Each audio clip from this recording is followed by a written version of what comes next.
Hi everyone, Donovan here. In this video we're going to learn a little bit about animations. So here I have my main character and I'm actually going to delete my current main character.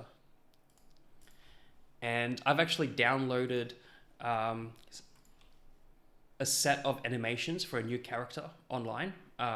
If you search 2D platform game images, you'll find them. I'm not planning on publishing my games, this game anyway. So I don't have to worry about copyright, that sort of thing. It's just for education purposes. However, if you are wanting to publish a game, you have to create these animations yourself or find somewhere online where you can buy. And these days they can be fairly cheap if you find the right set that matches your game. So I'm going to import my new character.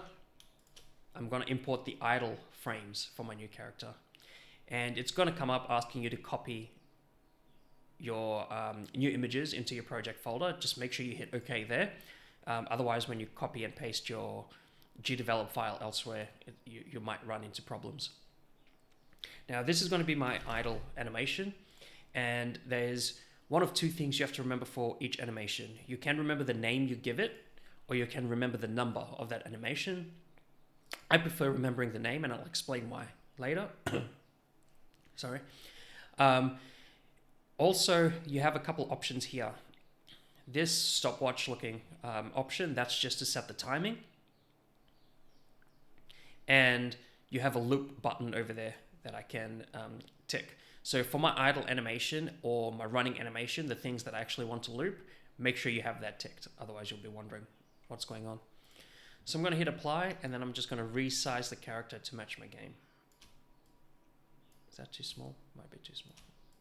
Okay, there's my character.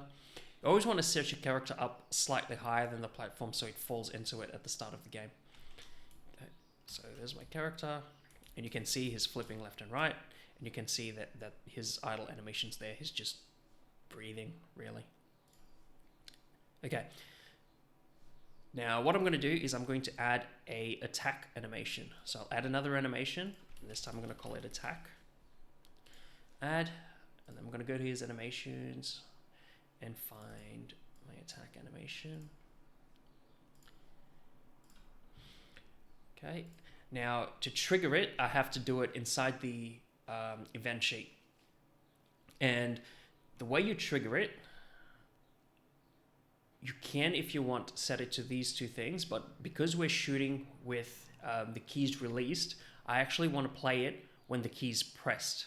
Right, so I'm going to add another empty event, and I'm going to look for my keyboard and key pressed, and my Z key is my shooting key. Use whatever key you're using.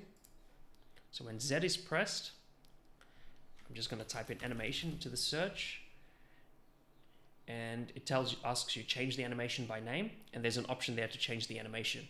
So if I click on that, that's asking you to change the animation by number. So if you remember the number of each animation, you can use that. But I prefer change the animation by name.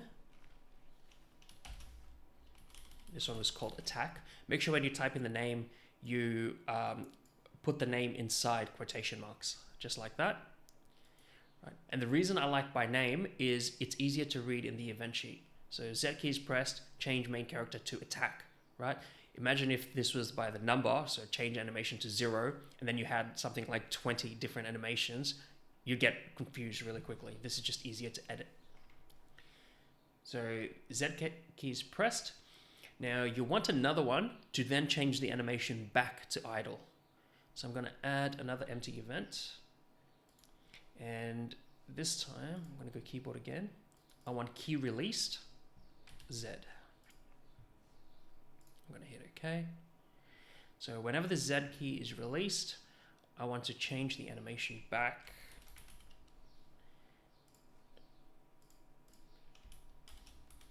to idle, just like that.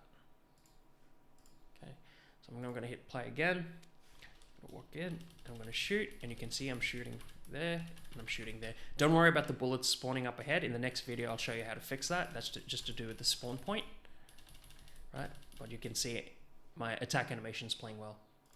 So I can then go and do the same for all my running, my jumping, etc. All the other animations I have.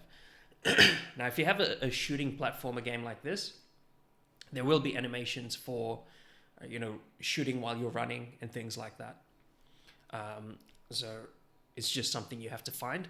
If you find a set of animations without the shooting run, so if I go back into this and pretend I'm adding another animation.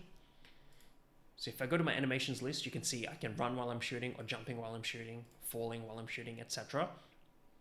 If the set of animations you find don't have all those options, the shooting ones are really easy to add. So you can see my shooting one there is just adding like a little bit of flash at the end of my gun barrel, right? So you want to change yours to whatever matches the theme of your game. And you can add that easily to like a run or whatever you want. The other important thing to note here is the attack, the ones where you play once, you don't loop. Okay, so I'm going to delete that again. Okay, so go ahead and add in all your animations.